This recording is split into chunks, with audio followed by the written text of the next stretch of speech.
Well, hello everyone. It's Dave and Bo. We're headed out to the garden today. Bo may beat us to it. It's a beautiful overcast and cool day here in Southern California. June 20th, 2025. It's a Friday. We've got still some blooms on the beautiful pink diosma, the breath of heaven. That'll be cut back probably in the next week. We have done a little bit of work here. I'm still recovering. Still have now an ear infection from the earlier sinus infection. So we're on a new round of antibiotics, but I'm improving. Some beautiful Shastas back here, and take a look at the Japanese maple Orange Dream. I don't know if there's anything back here I really need to show you. The Trachelium, still looking beautiful. Look at that stunning flower. You even have an Echinacea blossom back here. We have some New Guinea impatiens that need to be in the ground. But everything else holding up. We hit 100 degrees last weekend, and this weekend is like 70 degrees cooler. The Forsythia in the background, Crimson Bouquet, Tree Rose.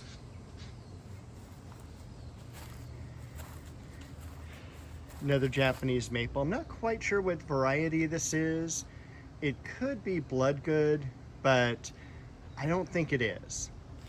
Just leaves out a little bit different time and a little bit different growth pattern. The white impatiens, the Dahlia, the one succulent coming up like that. This is Gemini. And back in the very back here, we do have a heliotrope flower. Old-fashioned flower. I really like the fragrance of it. Not everyone would, but it's a kind of a sweet violet fragrance. Now, this Japanese maple, we're gonna zoom into the leaves here. This is Shishigashira, and it is one of the oldest varieties of Japanese maples, hybridized like in the 1700s, and it's just a really, really cool plant. In front of it, we've got variegated centenarian, and we also have some Chamaecyparis, both here in the back, the columnar one, and down beneath here, which I believe is the obtusa nana, but don't quote me on that. We've got some columbine, and then the gigantic, not too gigantic, pomegranate. The Shastas on this side have been doing really, really well, along with the yarrow in front of them.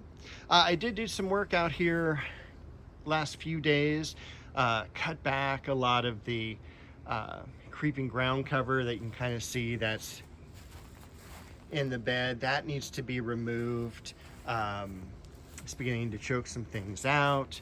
You can see that I worked on the ivy on the fence line, because I don't want critters in there, and primarily right now seem to be invaded with some possums, so I want to make it a little bit less nice for them. So that's cut pretty much right to the fence, and there's just a lot more to do. Of course, we have to look at the Elizabeth Magnolia. That's looking terrific. I can't wait for that to bloom next year. I can't wait for the Plumeria to bloom again this year. I decided I'm going to plant one here that I've already done and put one up here as well. Following year, I'll probably move the rose, and then I'll probably do another one over on the far left side, which will give me 4.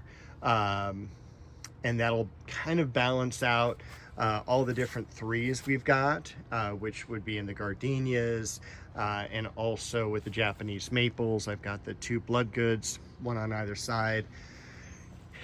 And the one back here in the middle.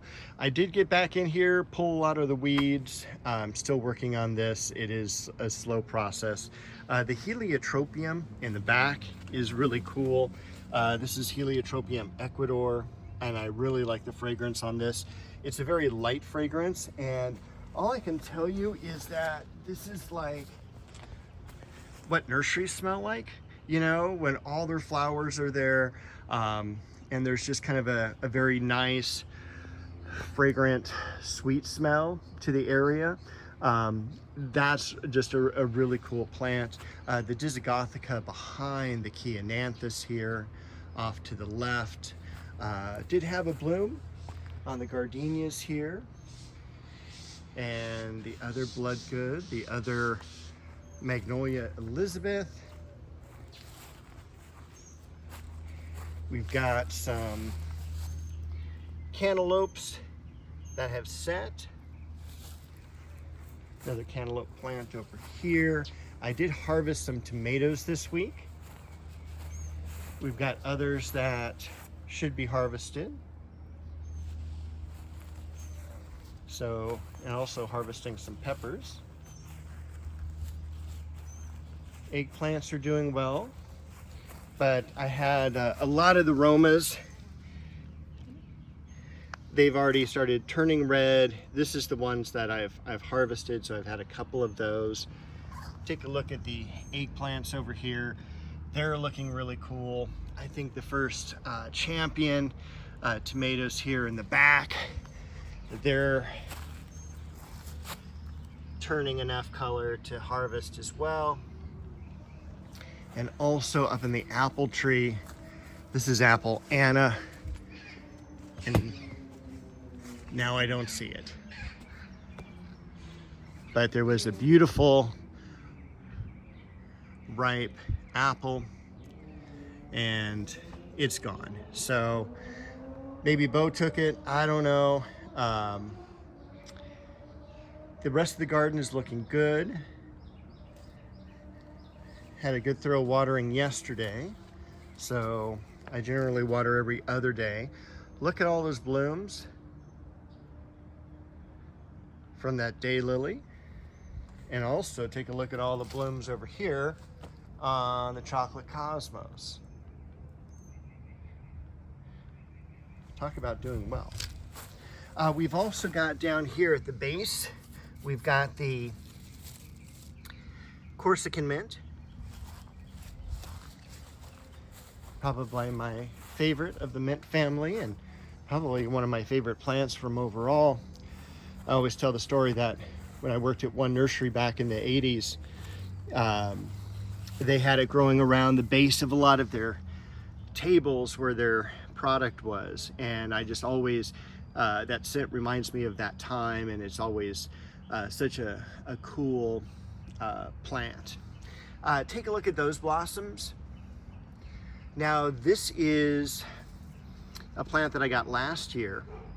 With the cold weather, it died back all the way to the ground. And this year it's come up, done really nicely. Supposed to take a lot of sun, so far it is. And it's related to salvias that has the square stem. And it's related to the gloxinias, the African daisy family, with those blossoms. And so it's just such a unique plant, and the only time I've ever seen it, I picked it up from Upland Nursery last year. I do not remember the name of it, but if I do come across it, I will throw it in a description. Down below, we've got some thyme. We've got some lamb's ears. This is Perfect Moment. We've got a lot of lilies really set to open. The dogwood tree in the back saying, thankfully, it's a nice overcast day. Weather should be calm for the next week. Look at some of these lilies coming up. I'm not sure if I like this one or not. We'll see how it goes, but it just opens a little bit differently. Crabapple tree in the background. That's actually got a little bit of new growth on it for this year, which I'm really happy about. This rose back here, Rio Samba. And we've also got, again, just a beautiful stand of Shasta daisies. Most of the other roses have just kind of gone through their bloom cycle. I've got a few more garden party, and Bo decided to join us, right, Bo? Yeah. Santolina. I spent some time also this week digging out all those bricks. That was a lot of work, a lot of hours put in for that. But I want to finish that run. I've just let it go for too long, and it's mostly been because of work. So I am enjoying these later summer nights, and much less as far as work goes. But cherry tree over here, this is what I can't wait for it to open. Look at these tree lilies here, and I mean, I'm 6 foot tall. That one's taller than I am. And this is just about to open. And hopefully that'll be open this next week. We've also got Oklahoma. We've got 49er in bloom, and these are generally a little bit smaller bloom here compared to what this normally looks like. But you can definitely see the bicolor, probably a little bit more on this one.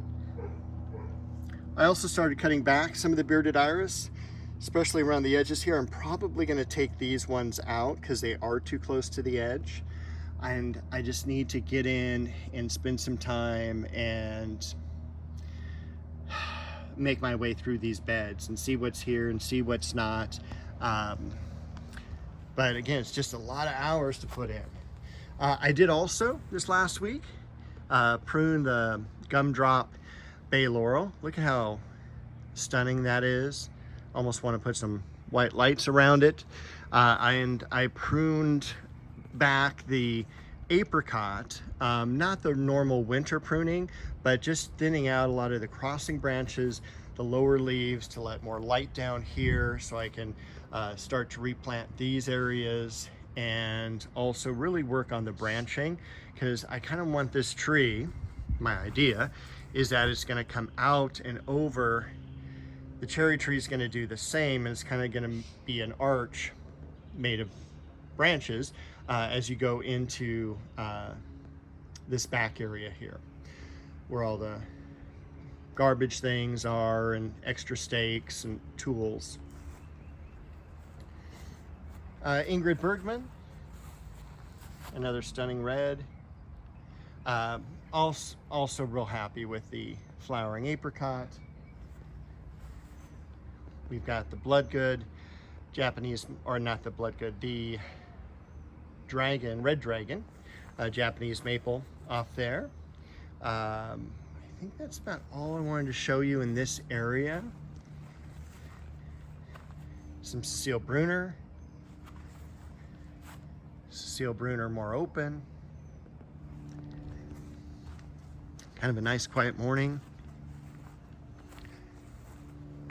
And we're back to the beginning. So I think that is it. Happy gardening, everyone. I will see you next week with a new video and updates.